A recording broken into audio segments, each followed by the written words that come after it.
أعوذ بالله من الشيطان الرجيم. بسم الله الرحمن الرحيم. الحمد لله رب العالمين. الصلاة والسلام على أشرف الأنبياء والمرسلين مولانا ومولاي الثقلين أبي القاسم محمد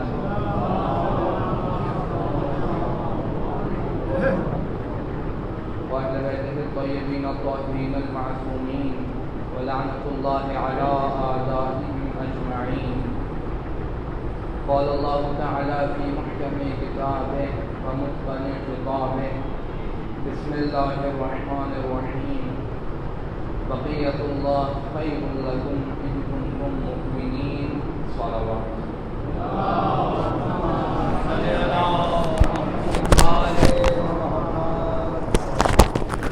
پڑھنے میں آواز سے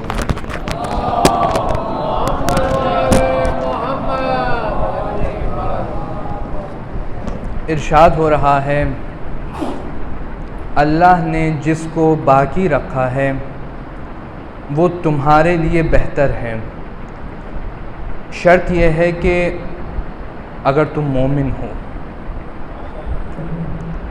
یعنی خداوند متعال نے جس کو باقی رکھا ہے وہ مومنین کے لیے بہتر ہے.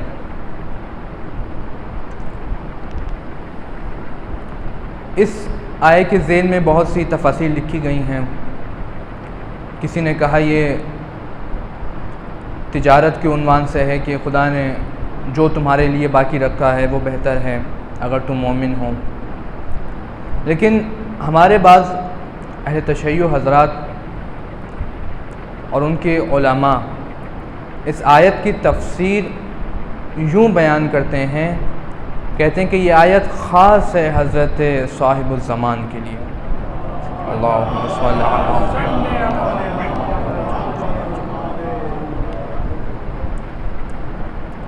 یہ بات کسی پہ مخفی نہیں ہے کہ جس صدی میں ہم لوگ زندگی بسر کر رہے ہیں وہ علم کی صدی ہے. 21 سینچری علم کی صدی ہے، ٹیکنالوجی کی سینچری ہے. افسوس یہاں پر ہے کہ وہ مکتب جو اپنے آپ کو منسلک سمجھتا ہے اور نسبت دیتا ہے حضرت امام جعفر صادق علیہ السلام سے، اللہم صلی علی محمد، وہ مکتب اس دور کی جو نیڈز ہیں، جو ضروریات ہیں، ان پہ پورا نہیں اتر رہا. کس جہت سے؟ جہت مختلف ہو سکتی ہیں، لیکن بندہ جس جہت کی بات کر رہا ہے وہ منابر ہیں. ہمارے ممبروں سے وہ موضوعات بیان نہیں کیے جا رہے کہ جو آج کے دور کی ضرورت ہے.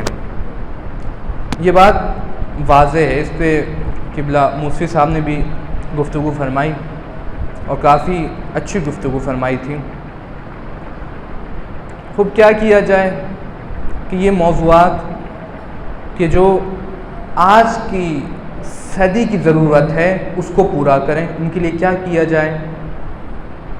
اب آپ تصور فرمائیے کہ عجیب حالت ہے.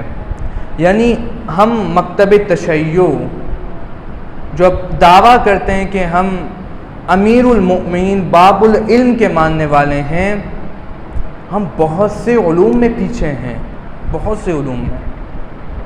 ہمارے ممبروں سے ایجوکیشن کے حوالے سے باتیں نہیں ہوتی. پولیٹیکل سائنسز مجھے نہیں پتہ، ہمیں نہیں پتہ کہ کیا ہے، کہ جو پولیٹیکل سائنس امیر المومنین نے دی ہمیں، جو ایجوکیشن انہوں نے دی، جو تعلیم و تربیت انہوں نے بتائی وہ نہیں بیان ہو رہی. یہ مسائل ہیں جان گرامی. اور یہ جو ٹاپک جو میں نے چنا ہے اور اس کو بہت سے علماء بیان کر چکے ہیں کہ جو مہدویت ہے یہ مہدویت پورا موضوع ہے ایک کہ جس پر گفتگو نہیں ہو رہی. سننا عجیب لگے گا آپ کو کہ مہدویت پہ گفتگو نہیں ہو رہی. جی ہاں، نہیں ہو رہی. اگر گفتگو ہوتی تو آج یہ حال نہ ہوتا ہمارا. گفتگو نہیں ہو رہی، منابر سے گفتگو نہیں ہو رہی. کس پہ بات ہو رہی ہے؟ اس امام زمان پہ بات ہو رہی ہے کہ جو ہمارے منتظر ہیں. اس امام زمان پہ بات ہو رہی ہے کہ جن کے ہم منتظر ہیں، لیکن ان کے جو اہداف ہیں، جو ہماری ذمہ داریاں ہیں، ان پہ بات نہیں ہو رہی. کیا ہو رہا ہے؟ ہماری کیا ذمہ داریاں ہیں؟ ان کو کون سمجھائے گا؟ کون باتیں بتائے گا؟ زمانہ بہت آگے جا رہا ہے، عجیب دور ہے. خصوصاً یہ جو ٹاپک جس کو میں نے چنا ہے وہ جوانوں اور نوجوانوں کے لیے انشاءاللہ بہت مفید اور لازمی ثابت ہوگا، جبکہ بزرگان انشاءاللہ میری اصلاح کے لیے یہاں پہ تشریف فرما ہیں، میری اصلاح فرمائیں گے. آپ ایک صلوات پڑھ لیں بآواز بلند.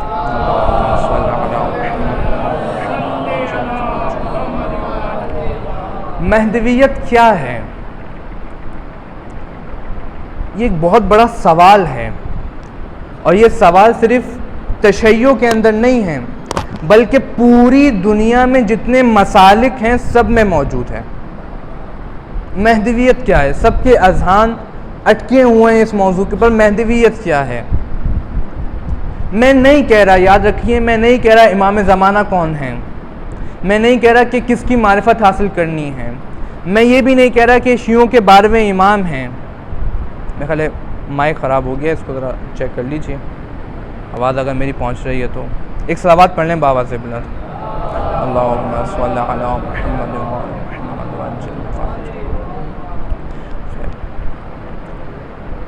نہیں کہہ رہا کہ وہ کون ہے کہ جس کے بارے میں خداوند متعال اتنی آیات نازل فرما رہا ہے قرآن مجید میں، فرقان حمید میں. نہیں کہہ رہا، فقط یہ کہہ رہا ہوں کہ کوئی ہے کہ جس کا انتظار سب لوگ کر رہے ہیں. سب یہودی اپنی جگہ انتظار کر رہے ہیں، کرسچن اپنی جگہ انتظار کر رہے ہیں، مسلمان اپنی جگہ انتظار کر رہے ہیں. فرق بہت سو میں ہے. کیا ہے، کون ہے، کیسا ہے، کیسا ہوگا، کب آئے گا، یہ سب باتیں اپنی جگہ اختلاف رکھتی ہیں. لیکن ایک بات کہ جس پہ سب متفق ہیں وہ یہ ہے کہ کوئی ہے اور اس نے ضرور آنا ہے. لیکن تفسیر سے جو مکتب اس موضوع کو زیر بحث رکھتا ہے وہ مکتب تشیع ہے، کہ جس میں ان کا نام، ان کی تاریخ اور ہر چیز بیان ہے. تاریخ ولادت اور شہادت بھی بہت سی ایسی چیزیں مل جاتی ہیں کہ ان سے ہمیں معلوم ہو جاتا ہے کہ کیسا زمانہ ہوگا کہ جب ان کی شہادت ہوگی. بہت عجیب موضوع ہے، بہت عجیب موضوع یہ مہدویت کا. اس کے شروع کرنے سے پہلے میں مقدمتاً ایک تاریخ آپ کو بتاتا چلوں کہ جو بہت ضروری ہے. یہ میں نے کہا کہ یہودی بھی انتظار کر رہے ہیں، عیسائی بھی انتظار کر رہے ہیں، مسلمان بھی انتظار کر رہے ہیں. یہ کیا وجہ ہے؟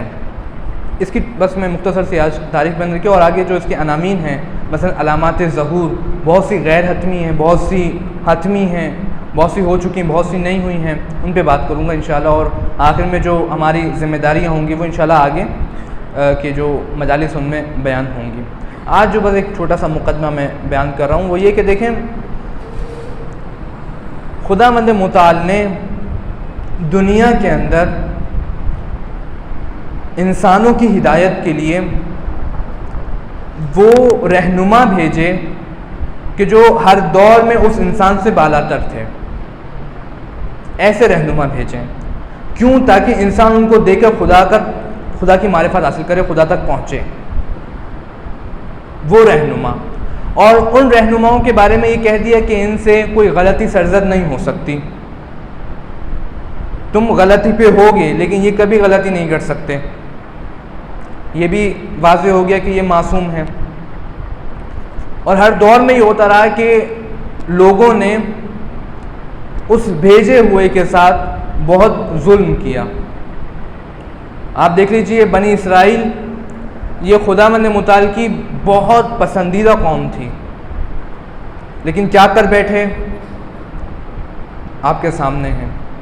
عیسائیت میں جو تعریفات ہوئی ہیں وہ کسی سے مخفی نہیں ہیں۔ یہ کیا وجہ ہے کہ انسان خداوند متعال جس کو بھیج رہا ہے وہ اس کی مخالفت پہ اتر رہا ہے، جس کو۔ اس کی بہت ساری وجوہات ہیں، بہت ساری، لیکن جو بنیادی ترین وجہ ہے وہ تعصب ہے، کہ جو آج بھی ان مسالک میں، ان ادیان میں پایا جاتا ہے۔ آپ یہ دیکھ لیجئے کہ رسول کا دور، جس وقت رسول اللہ صلی اللہ علیہ وآلہ وسلم مبعوث ہوئے،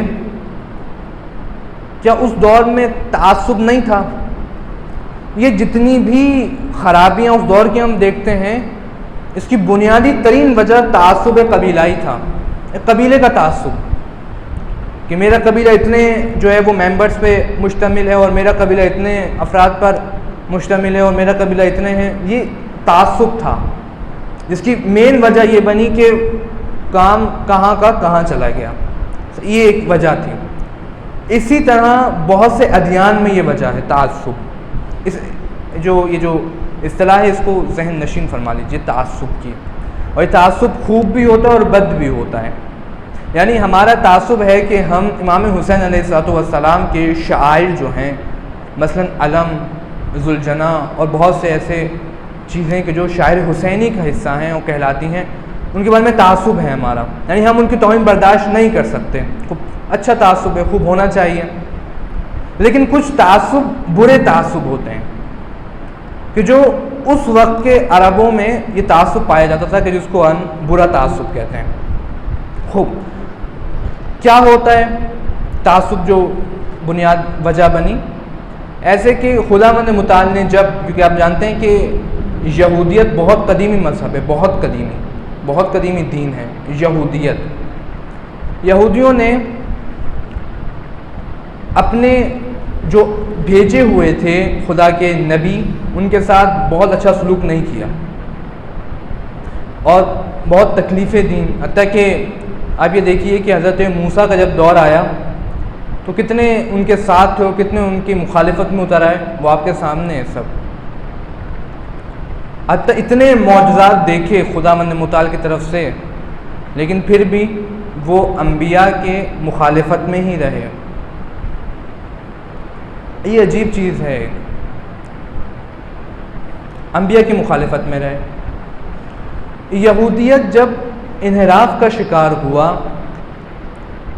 جب بہت سے مسائل سے دوچار ہوا، اور کیونکہ خداوند متعال کا دین تھا، خدا نے اس کو بھیجا تھا، انبیاء کے حوالے کیا تھا، تو خدا نہیں چاہتا کہ مسلمان یا کوئی بھی انسان گمراہ ہو۔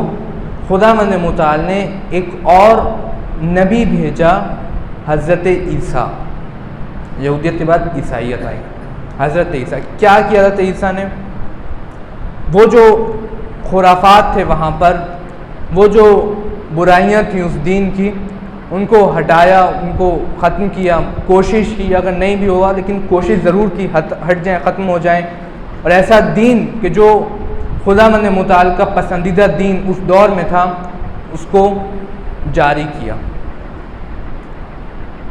لیکن کچھ ایسے لوگ تھے کہ جو ہر زمانے میں تعصب رکھتے تھے، جیسے میں نے ابھی عرض کیا، یہودیت میں جو تعصب رکھتے تھے ان کو یہودیت میں بہت جو ہے وہ یہودیت کو نقصان پہنچایا ان تعصب رکھنے والے افراد نے۔ عیسائیوں میں جو تعصب رکھتے تھے عیسائیت کو بھی نقصان پہنچایا۔ لیکن جنہوں نے یہودیت کو خراب کیا تھا وہی چلے عیسائیت کو خراب کرنے۔ یہ بہت پہلے سے بات ہو رہی ہے، یعنی حضرت آدم کے بعد سے کہ جو دو بھائیوں کا آپس میں ہوا معاملہ، اور یہ سب وہاں سے چلتا آ رہا ہے، تعصب کی بات۔ عیسائیت کو خراب کیا کس طرح؟ حضرت عیسیٰ کے ظاہری طور پر یہاں سے اس دنیا سے چلے جانے کے بعد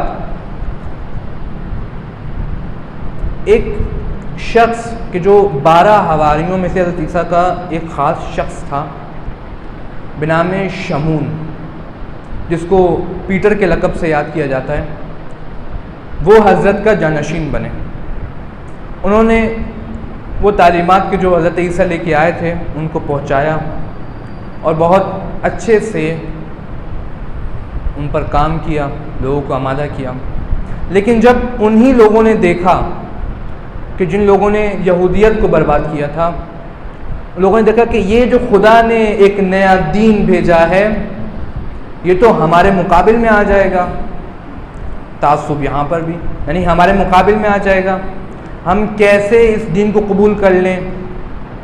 یہاں پر ایک بہت بڑا مسئلہ کھڑا ہو گیا کہ جس کو حل کرنے کے لیے ان کے مطابق انہوں نے ایک شخص بنام پول اس کو بھیجا عیسائیت کے اندر۔ پول کون تھا؟ اصل میں یہ یہودی تھا ایک، کہ جو عیسائیوں میں آیا تھا عیسائیت کو خراب کرنے۔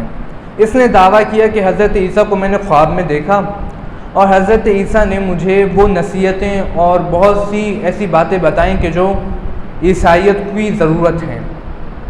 توجہ ہے نا میرے ساتھ؟ کیونکہ یہ موضوع ظاہر ہے ایک خشک موضوع ہے، لیکن میں پہلے عرض کر چکا کہ جاننا بہت ضروری ہے، اس کے بغیر بصیرت مشکل سے آئے گی کہ جو ضروری ہے اس دور کے اندر۔ خیر، وہ شخص کہ جو پول تھا اس نے پہلے یہودی تھا وہ، اور پھر یہودیوں نے ہی اسے بھیجا کہ عیسائیت کے اندر تاکہ وہ اپنے جو کارنامے ان کو انجام دیں۔ اس نے دیکھا ایک دعویٰ کیا تھا کہ حضرت خواب میں آئے، حالانکہ ایسا نہیں تھا۔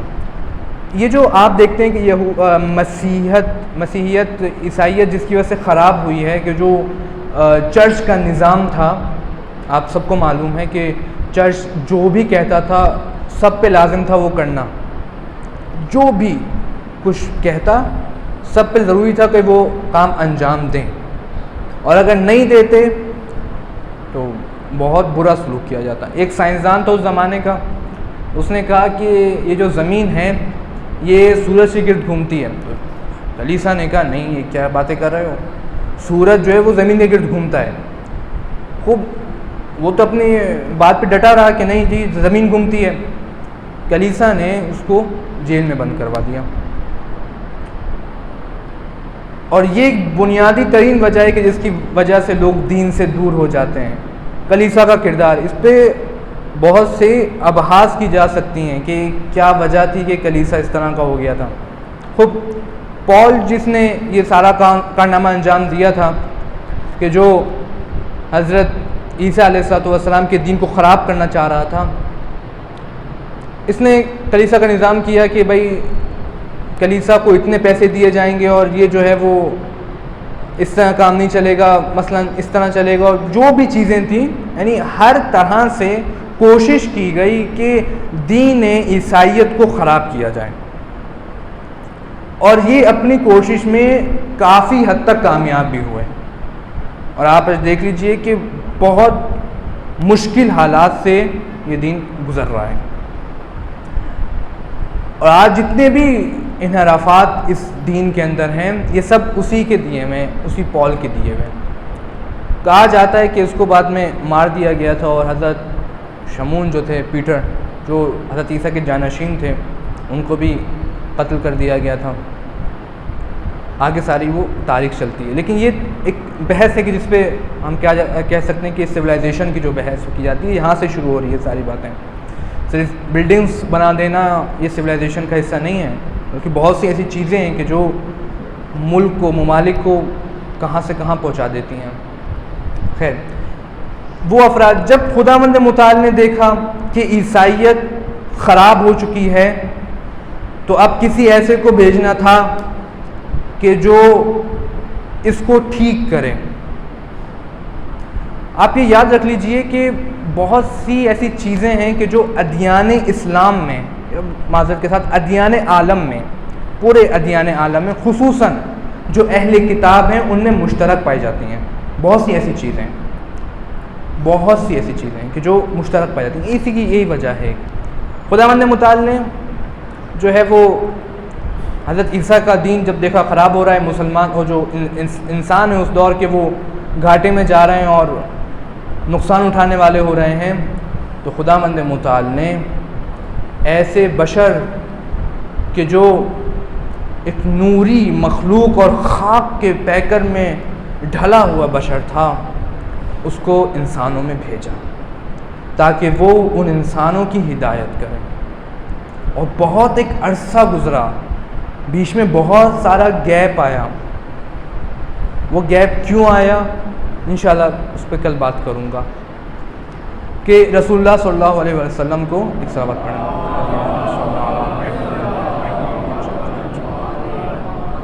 کو بھیجا کسی طرح انسان ہدایت پا جائے. اور یہ یاد رہے کہ ہر دور میں انسانوں کو یہ ذمہ داری دی گئی کہ حجت خدا کی حفاظت کرنا تمہاری ذمہ داری ہے. جو بھی حجت ہو خدا کی، چاہے وہ حضرت موسیٰ کی شکل میں ہو، چاہے عیسیٰ کی، چاہے رسول اللہ کی، کوئی بھی حجت ہو، انسانوں کو یہ حکم تھا کہ وہ اس کی حفاظت کریں، اس کے بیانات کو مانیں. رسول اللہ صلی اللہ علیہ وآلہ وسلم اللہم صلی علی محمد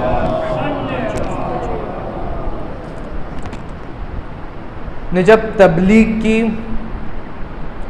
تو اشارہ کر کے میں گزروں گا یہاں سے ایک بات کی طرف کہ دیکھیں، رسول جب مبعوث ہوئے تھے تو اس سے پہلے جو یہودی تھے وہ مدینے میں آ کے بسنا شروع ہو گئے تھے. اس کی کیا وجہ ہے؟ اس کی بڑی وجہ یہ ہے کہ ان کی کتابوں میں تھا کہ اس سرزمین سے ایک ایسا انسان ہوگا کہ جو ان کے دین کو بچائے گا اور ان کی حفاظت کرے گا، اور جو ان کے ہر معاملات میں ان کا ساتھ دیا کرے گا. یہ ایک بہت بڑی وجہ تھی کہ جو مدینے کے اندر یہودی بسنا شروع ہوئے.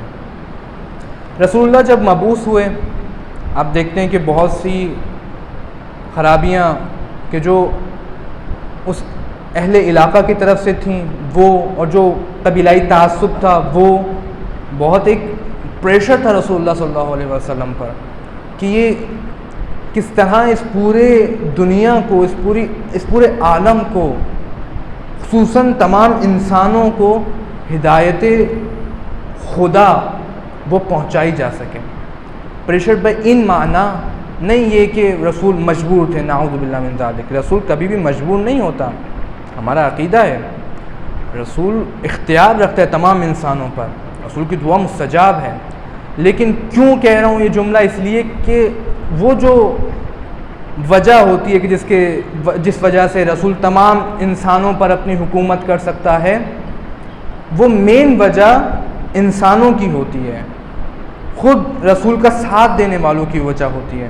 رسول کا ساتھ دینے والے کم تھے، یہ بڑی وجہ تھی. زمانہ گزرتا جاتا ہے تو ہم دیکھتے ہیں کہ رسول کی رحلت کے بعد ایک عجیب منظر سامنے آتا ہے. وہ منظر یہ کہ ایک جگہ پر بہت سے لوگ جمع ہو جاتے ہیں اور بیعت لے لیتے ہیں اور امت کی سربراہی کا عہد سنبھال لیتے ہیں.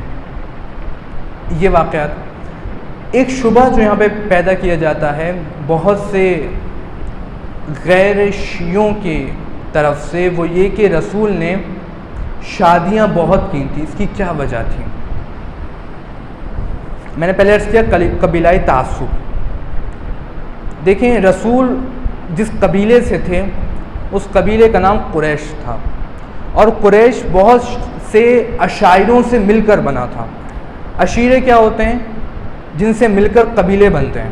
مثلا یہ کچھ جو ہے وہ یہ کچھ گروہ ہیں، کچھ افراد ہیں، ان سے مل کر مختلف گروہوں سے مل کر ایک قبیلہ بن جاتا ہے. سیٹس جو ہوتے ہیں مختلف، ان سے قریش جو تھا وہ 25 سیٹس کے اندر یعنی جڑا ہوا تھا. اور مثلا آپ نام سنتے ہیں بنی ہاشم، بنی اسد، بنی نذیر وغیرہ، یہ سارے ایک ایک یعنی قریش کے عشیرے تھے. خود یہ بنی ہاشم جو ہے وہ قبیلہ نہیں تھا، قریش قبیلہ تھا، اس کا یہ ایک جز تھا، ایک عشیرہ تھا۔ بنو ہاشم، رسول خدا بنو ہاشم سے تھے، اور یہ ایسا ایک پورا خاندان ہے کہ جو صاحب کرامت رہا ہے ہر دور میں۔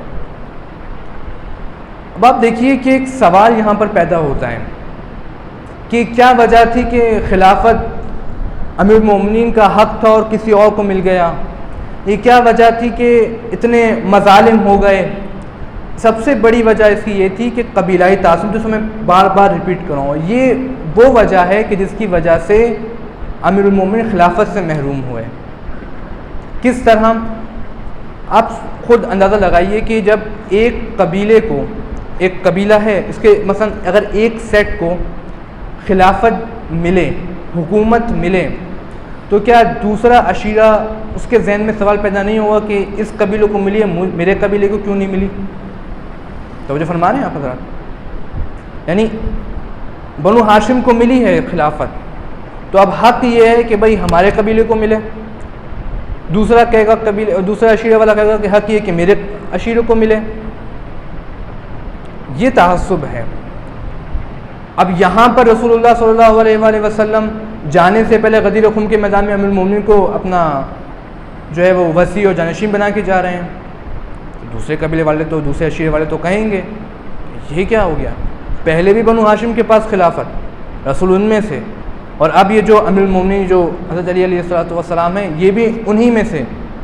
یہ تو صحیح نہیں ہے۔ یہ رسول کے جو تمام عالمین کے لیے رحمت ہے اور باعث عدالت ہے، کیسے ممکن ہے کہ یہ اپنے صرف عشیروں کو خلافت دے رہا ہے؟ یہ باتیں تھیں جو وہ کر رہے تھے۔ ہمارا عشیرہ آنا چاہیے، بنو ہاشم ہو گئے، بس ختم۔ یہ ایک بہت بڑی وجہ تھی کہ جس کی وجہ سے رسول اللہ صلی اللہ علیہ وآلہ وسلم کے بعد اللہم صلی علی محمد امیر المؤمنین سے حکومت کو چھینا گیا۔ حالانکہ نادانوں کو نہیں معلوم تھا کہ حکومت کرنا یہ خداوند متعال کی ذمہ داری ہے، اور وہ قبیلے کا قائل نہیں ہے۔ وہ جس کو بہتر جانتا ہے اس کو یہ حکومت سونپ دیتا ہے، وہ جس کو بہتر جانتا ہے اس کو یہ امر الہی اور ہدایت بشر کی ذمہ داری سونپ دیتا ہے۔ ان کو نہیں معلوم تھا، بس وہ اپنی جو ایک انا تھی قبیلے کی، ظاہر ہے یہ ایک عربوں کی انا ہے، ان کا غرور ہے۔ اور یہ میں آپ کو بتاؤں ایک ضمناً یہاں پر بات کہ ہمیں مدارس کے اندر اساتذہ بہت زور دیتے ہیں کہ اخلاقیات اچھی ہونی چاہیے۔ اس کی کیا وجہ ہے؟ اور آپ دیکھیں کہ جو دوسرے حضرات ہوتے ہیں ان کے مدارس اور ہمارے مدارس میں بنیادی ترین فرق یہ ہے اخلاقیات کا۔ دیکھیں ادبیات عرب جو آج کے دور میں بھی پڑھائی جاتی ہے مدارس کے اندر، صرف، نحو، بلاغت، منطق وغیرہ، بلاغت اور یہ معنی بیان وغیرہ، یہ سب چیزیں ادبیات عرب یہ آج کے دور میں ہی پڑھائی جاتی ہیں، لیکن ہمارے اساتذہ کہتے ہیں پڑھو ضرور لیکن اخلاقیات پہ زور دو۔ کیا وجہ ہے؟ اس کی مین وجہ یہی ہے کہ جو لٹریچر ہوتا ہے وہ مذہب کی عکاسی کرتا ہے، اثر دیتے ہیں۔ یعنی آپ لٹریچر، آپ کسی کی لینگویج پڑھ رہے ہیں تو اثر آئے گا اس دین کا آپ پر، اس مذہب کو، اس فرہنگ کا اثر ہوگا آپ پہ بھی۔ اسی لیے کہا جاتا ہے کہ یہ قوم جو تھی عرب قوم، یہ جو اہل حجاز تھے، یہ بہت تعصب والی قوم تھی، بہت غرور اور تکبر والی قوم تھی۔ اسی لیے ہمارے خصوصاً مدارس کے اندر یہ کہا جاتا ہے ہر مدرسے میں کہ اخلاقیات پہ زیادہ زور دیا جائے۔ یہ ادبیات، صرف اگر ادبیات پڑھیں گے تو وہاں تک نہیں پہنچ پائیں گے جہاں تک پہنچنا مقصود ہے ہمارا۔ اور اب دیکھ لیں جو دوسرے ہمارے برادران ہیں ان کے پاس جو اخلاقی مسائل ہوتے ہیں وہ اسی وجہ سے ہوتے ہیں کہ زیادہ جو پریشر دیا جاتا ہے وہ ادبیات عرب پہ دیا جاتا ہے کہ کسی طرح عرب کا جو لٹریچر ہے وہ پڑھیں۔ ٹھیک ہے، ضروری ہے ادب کا لٹریچر پڑھنا، عرب کا لٹریچر بہت ضروری ہے، خصوصاً ہمیں مدارس کے اندر بہت ضروری ہے پڑھنا، لیکن اصل ہدف جو ہے وہ عربی لٹریچر نہیں ہے۔ اصل ہدف کچھ اور ہے. خوب یہ ایک ضمناً بات آ گئی تھی بیچ میں کہ بتانا یہ تھا کہ جو بھی زبان ہم سیکھتے ہیں اہل زبان کا ہم پہ اثر ضرور ہوتا ہے، ان کا کلچر ہمارے اندر آنے لگتا ہے. عرب ظاہر اس طرح کی قوم تھی، تو رسول اللہ صلی اللہ علیہ وآلہ وسلم اللہم صلی علی محمد نے جب یہ دیکھا کہ بہت سے قبیلے مجھ پر ایمان نہیں لائیں گے، خدا تک نہیں پہنچیں گے، تو ایک بہت اچھی روش، جسے اچھی روش کہنا چاہیے، وہ اختیار کی.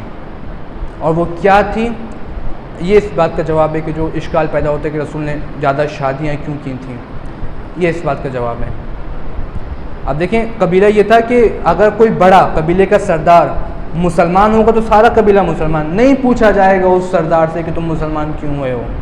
ہاں مگر اس سے ضرور پوچھا جائے گا کہ جس نے سردار کی بات نہ مانی ہو وہ مسلمان نہ ہوا، اس سے ضرور پوچھا جائے گا. لیکن قبیلے کا سردار جو کرتا ہے ضروری ہے سب پر کہ وہ یہ کام کریں. خوب آپ دیکھ لیجئے جتنے بھی خلفاء ہیں ہمارے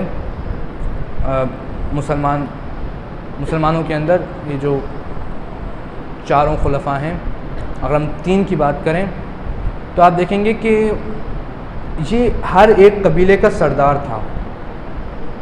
جہاں پہ میں بات ایک لانا چاہ رہا ہوں، یہ ہر ایک قبیلے کا سردار. حضرت ابو بکر جو تھے وہ قبیلے کے سردار تھے، دوسرے صاحب جو تھے وہ بھی قبیلے کے سردار، تیسرے وہ بھی قبیلے کے سردار.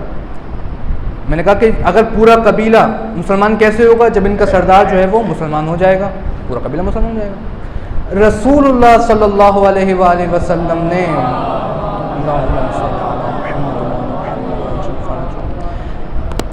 حضرت عائشہ سے جو عقد کیا ہے، اس کی مین وجہ یہ تھی کہ اگر حضرت ابو بکر کی جو بیٹی ہیں وہ اگر رسول کے عقد میں آ جائیں گی، پورا قبیلہ یعنی پورا عشیرہ اس سے مسلمان ہو جائے گا. اسی طرح جو دوسرے ہیں، تاریخی حقائق ہیں، ظاہر ہے بولنا پڑے گا، جتنے بھی وہ دوسرے ہیں وہ سب جو ہے وہ مسلمان ہو جائیں گے. کم از کم مسلمان تو ہوں. بات یہاں پر ہے، نہیں ابھی اس سے ضرورت کہ وہ شیعہ ہیں یا غیر شیعہ، نہیں بھائی، کم از کم مسلمان تو ہوں، اللہ کو تو مانیں، پھر کوئی نہ کوئی بات بن جائے گی آگے کی. ابھی جو ہدف رسول اللہ صلی اللہ علیہ وآلہ وسلم کو وہ ہے کہ مسلمان ہو، لوگ کسی بھی طرح مسلمان ہو جائیں. اب دیکھ لیجئے رسول نے جو اپنی آپ دیکھ لیں کہ زندگی گزاری، وہ سب یہی وجہ تھی کہ کسی طرح لوگ مسلمان ہو جائیں. اور لوگ اس کی وجہ سے آپ دیکھیں کتنے لوگ مسلمان ہوئے، کتنے عشیرے جو ہیں وہ مسلمان ہوئے. پھر یہ وجہ آ جاتی ہے کہ آگے کیوں جو ہے وہ حکومت نہیں ملی دوسرے کو، اور باقی از طرف خدا لوگوں نے تو خلیفہ بنا لیا، لیکن خدا کی طرف سے کیوں حکومت نہیں ملی؟ خدا کی طرف سے اس لیے حکومت نہیں ملی کیونکہ خداوند متعال جانتا ہے کہ کون حکومت کے قابل ہے، اور حکومت وہی کر سکتا ہے کہ جو تمام انسانوں پر اعلیٰ اور افضل ہو. اب دیکھ لیجئے یہاں پر میں ایک مثال دوں گا کہ جنگوں کے اندر، کیونکہ قرآن کا معیار ہے خلافت کا، حکومت کا جو معیار قرآن نے دیا ہے وہ سورہ بقرہ کے اندر موجود ہے. کیا 2 معیار ہیں، ایک علم حکومت کا، ظاہری حکومت کا معیار بتا رہا ہوں، ایک علم، دوسرا جسم، جسمانی طاقت انسان کے پاس ہو اور ایک علمی طاقت ہو. یہ معیار ہے خداوند متعال نے دیا ہے. آپ دیکھ لیجئے کتنے مقامات ایسے ہیں کہ جس پر لوگوں کی عقل حیران ہے کہ بس جواب دیں تو امیر المومنین جواب دے رہے ہیں، اور چپ ہیں تو بہت سے دوسرے افراد جو چپ ہیں، جواب کون دے رہا ہے؟ امیر المومنین. حالانکہ کس کو دینا چاہیے کہ جو حکومت کر رہا ہے. فاقیتم و ابا، معلوم نہیں کسی کو ترجمہ کیا ہے. تفاسیر پہ پابندی ہے، بیان نہیں ہو سکتی. اچھا حدیث بیان نہیں ہو سکتی، پابندی ہے. رسول کے بعد کا زمانہ بتا رہا ہوں، پابندی ہے. مین وجہ بتائیں کہ اس کی یعنی پابندیاں تھیں کیوں لگی تھی پابندیاں حدیث بیان کرنے پہ؟ کیونکہ اگر یہ پابندی نہ ہوتی تو وہ جتنی بھی احادیث تھیں فضیلت امیر المؤمنین کے حوالے سے، جتنی بھی وہ روایات تھیں کہ جن میں خداوند متعال کے پیارے رسول نے علی ابن ابی طالب کو اپنا جانشین مقرر کیا تھا، لوگوں کے سامنے عیاں ہو جاتی، اور جب یہ صورتحال بنتی لوگ علی کے گرد جمع ہونے شروع ہو جاتے ہیں۔ یہ بہت بڑی وجہ ہے کہ جس کی وجہ سے تفاسیر پہ پابندی تھی، حدیث سے نہیں لکھ سکتے، پابندی ہے حدیث پہ۔ افسوس کے ساتھ کہنا پڑ رہا ہے مجھے، اور ایک غصہ ہے دل کے اندر کہ یار دیکھیں آپ خود اندازہ لگائیے، صحیح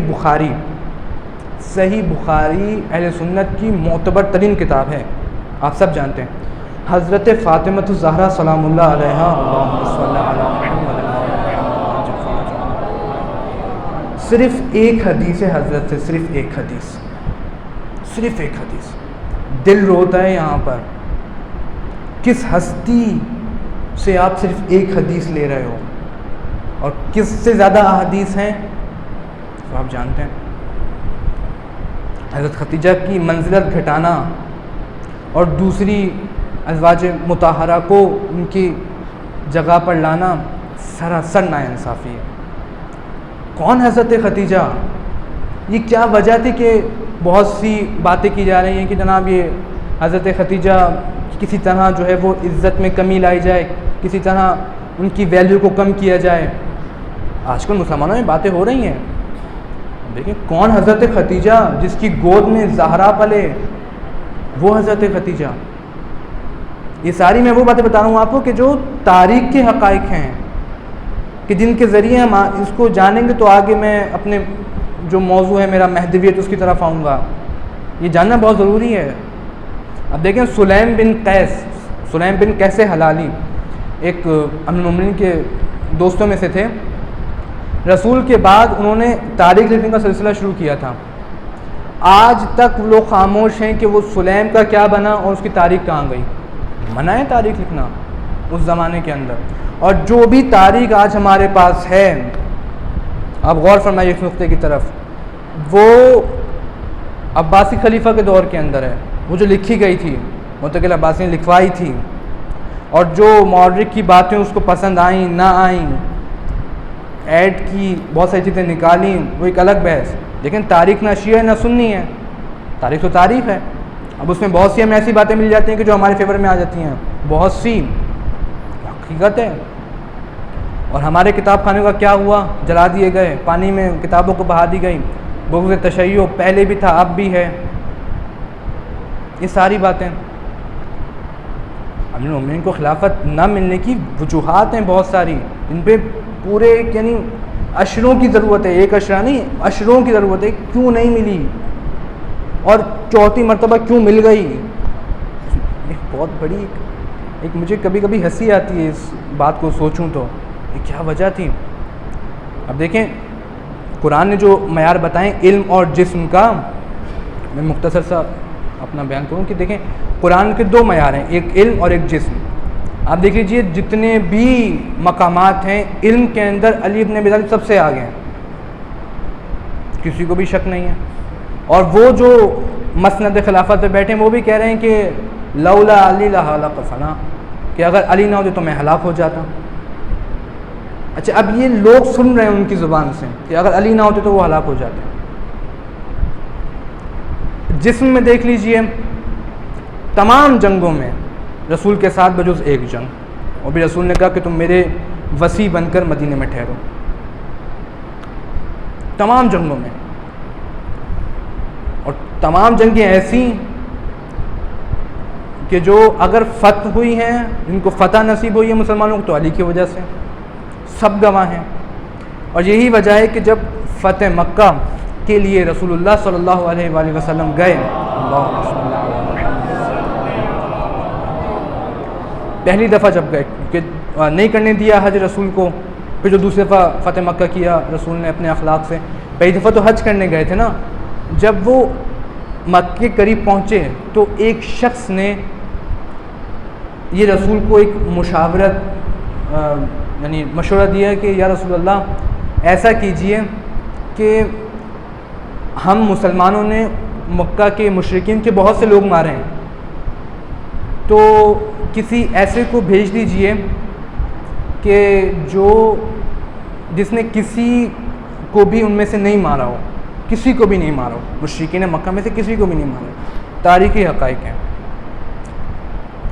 سب کی نظریں گھومی جناب علی پر، یعنی حضرت عمر پر، نہیں مارا کسی مشرک کو نہیں مارا، اور جو مشرک مرا تیغ علی ابن ابی طالب سے مارا۔ یہ حقائق ہے۔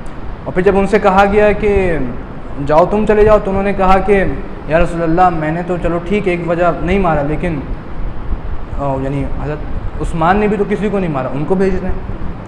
تو روایت تاریخ گواہ ہے کہ حضرت عثمان گئے، اور پھر وہ جو اتنا لیٹ واپس آئے کہ لوگ بھی حیران پریشان، کیا کرنے کیا گئے تھے۔ جب جواب ملا، پوچھا، واپس آئے پوچھا کہ کیا کرنے گئے تھے، تو کہنے لگے کہ کچھ میری ظاہر وہ خانوادہ تھا وہاں پر، خاندان والے لوگ تھے مکہ کے اندر، ان سے مل رہا تھا۔ بھائی مسلمان دھوپ میں مر رہے ہیں اور جناب علی فیملی میں بھی گئے ہوئے ہیں، ٹھیک ہے۔ یعنی یہ وجوہات ہیں کہ ان پہ بات ہو واقعاً، کہ جو ایک عجیب انسان کے دل میں کیفیت آتی ہے کہ جب تاریخ اسلام کا مطالعہ کرتا ہے۔ علی خلافت سے محروم، اور ٹھیک ہے حدیث پہ پابندی لگ چکی، اور یہ کہہ دیا گیا جس کی وجہ یہ بنی، دیکھیں نا، جب رسول نے کہا کاغذ و قلم، اور جب انکار ہو گیا تو یہ جملہ کہنا کہ ہمارے لیے کتاب خدا کافی ہے، اس جملے کے پیچھے بہت سی چیزیں چھپی ہوئی ہیں۔ کیا وجہ ہے کہ صرف کتاب خدا تمہارے لیے کافی ہے؟ کیونکہ اگر وہ شخص کہ جو کتاب خدا کو سمجھانے والا صحیح طور پر مل جاتا تو ان کی خلافت اور ان کی حکومت گھاٹے میں تھی، ممکن نہیں تھا۔ اور یہ وجہ جس سے میں نے پہلے بات کی کہ یہودیوں نے عیسائیت کو بھی گمراہ کرنے میں ان کا بھی ایک ہاتھ تھا، مسلمانوں کے اندر بھی یہودیت کا بہت بڑا کردار ہے گمراہ کرنے میں۔ امیر المؤمنین علیہ الصلوۃ والسلام جب مسند خلافت پہ بیٹھے تو جو پہلا کام کیا وہ کام یہ تھا کہ مسجدوں کے اندر جتنے بھی یہودی تفسیر قرآن بیان کر رہے تھے ان کو ہٹایا۔ پہلا کام یہ کیا۔ کیا وجہ تھی کہ یہودی آ کے قرآن کا درس دے رہے ہیں؟ جب دیکھا مسلمانوں کے اندر جوش آیا کہ قرآن سے دور ہو رہے ہیں، جب دیکھا کہ کیا کریں، احادیث نہیں مل رہی، رسول کے فرامین نہیں مل رہے، تو پریشر آیا حکومت کے اوپر۔ انہوں نے بہت سے یہودیوں کو بلوایا کہ چلو یہ حدیث قرآن ہے، یہ حدیث ہیں، یہ قرآن کی تفسیر ہے، یہ بیان کرو۔ مساجد میں بٹھایا اور بیٹھ کے درس دیا کرتے تھے۔ اور امیر المومنین اتفاقاً ایک مسجد میں جب تشریف فرما تھے تو ایک بندہ آیا اور اس نے کہا کہ فلاں شخص ایک آیت کے بارے میں اس طرح کہہ رہا تھا، تو امیر المومنین نے فرمایا خدا کی قسم 100% جھوٹ بول رہا تھا۔ یعنی آپ دیکھیں ماحول کس طرح کا کریٹ کر دیا گیا تھا۔ وہی حدیث اور اس پہ پابندی اور جو بھی سیکھے اس پہ یعنی اس کے ساتھ سختی سے پیش آنا، اور اس کے بعد پھر یہودیوں کو بٹھا دینا مساجد کے اندر کہ بھئی یہ تفسیر قرآن بیان کرو، یہ حدیث بیان کرو۔ یہ ایک طرف، یہاں پر خانہ وحی کے اوپر کچھ ایسے چیزیں کر دینا، کچھ ایسے باتیں لے آنا کہ یہاں خانہ وحی سے لوگ دور ہوں، یعنی اہل بیت کے گھر سے لوگ دور ہوں۔ کیا لوگوں کے دل میں خوف بٹھا دینا، حضرت زہرا کے گھر سے دور ہو جائیں۔ دیکھیں اب حکومت ہے، آگ لے کے آ رہے ہیں۔ اب دیکھیں مظالم ہیں تاریخ کے اندر، لوگ آگ لے کے آ رہے ہیں۔ کیوں؟ یہی وجہ ہے کہ اگر تو لوگ دیکھیں گے کہ یہ گھر بچا ہوا ہے، اس گھر کو کوئی مسئلہ نہیں ہے، تو لوگ جائیں گے ان کی طرف۔ حکومت کیا کہ ٹھیک ہے مسئلہ نہیں ہے، ان لوگوں کو جو ہے نا کچھ ایسا کام کرو کہ اس گھر کے قریب لوگ آئیں نہ۔ ایسی دہشت بٹھا دی گئی لوگوں کے دلوں میں کہ امیر المومنین سے ملنا مشکل تھا۔ اس وقت امیر المومنین علیہ الصلوۃ والسلام کنویں کے اندر اپنا چہرہ مبارک دے کر مصائب سنایا کرتے تھے اپنے آپ کو۔ یہ وہ دور تھا، مظالم ہیں تاریخ کے۔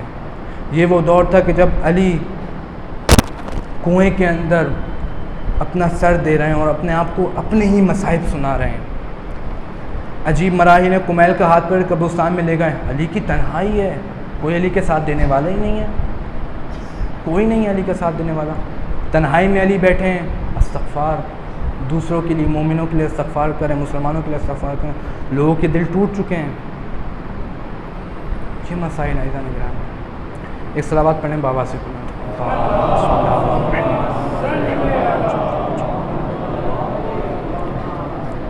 یہ مسائل بہت مختصر سی میں نے آپ کو سامنے ایک تاریخ جو پس منظر ہے وہ بیان کیا ہے. آگے انشاءاللہ کل اسی سے آگے شروع کروں گا کہ امام زمانہ تک بات کیسے پہنچی. امیر المومنین کی حدیث ہے امام زمانہ پر، رسول کی حدیث ہے امام زمانہ پر. یہ کیا وجہ ہے کہ آج یہودی عیسائی سب انتظار کر رہے ہیں کہ وہ ایک شخص ایسا آئے گا کہ جو ہمیں نجات دلوائے گا. سالوں کی کتابوں میں موجود ہے. ادھر قرآن میں ارشاد ہو رہا ہے کہ اے مسلمانوں، عیسائی ہو سکتا ہے تمہارے ساتھ ہو جائیں، لیکن خبردار یہودیوں سے پیچھے ہٹنا، یہودی تمہارے ساتھ نہیں ہونے والے. مسائل ہیں، یہ ہیں جن پہ آج کے دور میں بات ہونی چاہیے. اللہ اکبر. علی کی تنہائی اس دور سے شروع ہو چکی تھی جب علی ابن ابی طالب لوگوں کو دیکھا کرتے تھے کہ یہ لوگ دوسروں کی طرف جا رہے ہیں، حالانکہ ہدایت کا منبع چراغ نور میں علی ابن ابی طالب موجود ہوں، پھر بھی لوگ دوسروں کی طرف جا رہے ہیں، ان سے اسلام اور شریعت کی باتیں سیکھ رہے ہیں. علی کی تنہائی ہے. بہت سی ایسی چیزیں ہیں کہ معلوم ہو جاتا ہے کہ یہ خاندان بہت مشکلوں کے ساتھ گزرا ہے، بہت مشکلیں آئی ہیں اس خاندان. امیر المومنین علیہ الصلوۃ والسلام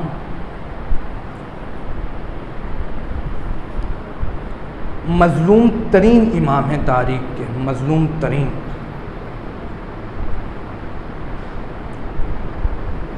کہ جب ایسے مراحل سے بھی علی ابن ابی طالب گزرے ہیں کہ شام سے خبریں موصول ہوا کرتی تھیں کہ ممبروں پہ علی پر سب و شتم ہو رہا ہے. ایسے مسائل سے گزرے علی ابن ابی طالب. اور علی ابن ابی طالب کی جو رحمت کا منبع ہے، جب لوگ اس پر سب و شتم کرتے ہوئے نظر آئے تو علی نے زمانے کے تقاضے کو دیکھتے ہوئے یہ فرمایا، نہج البلاغہ کے اندر موجود ہے، سب نہ کرو. زمانے کا تقاضا تھا. علی نے کہا اس پر اس طرح لعنت نہ بھیجو، بلکہ وہ کام کرنا چھوڑ دو جو وہ کرتا ہے، یہی تمہارا تبرہ ہے اور ہم تم سے راضی ہیں. یعنی یہ وہ زمانہ تھا. علی کی تنہائی ہے، اور ایسی تنہائی کہ شہید مطہری فرماتے ہیں، اپنی کتاب میں لکھتے ہیں کہ جب حضرت فاطمہ الزہرا سلام اللہ علیہا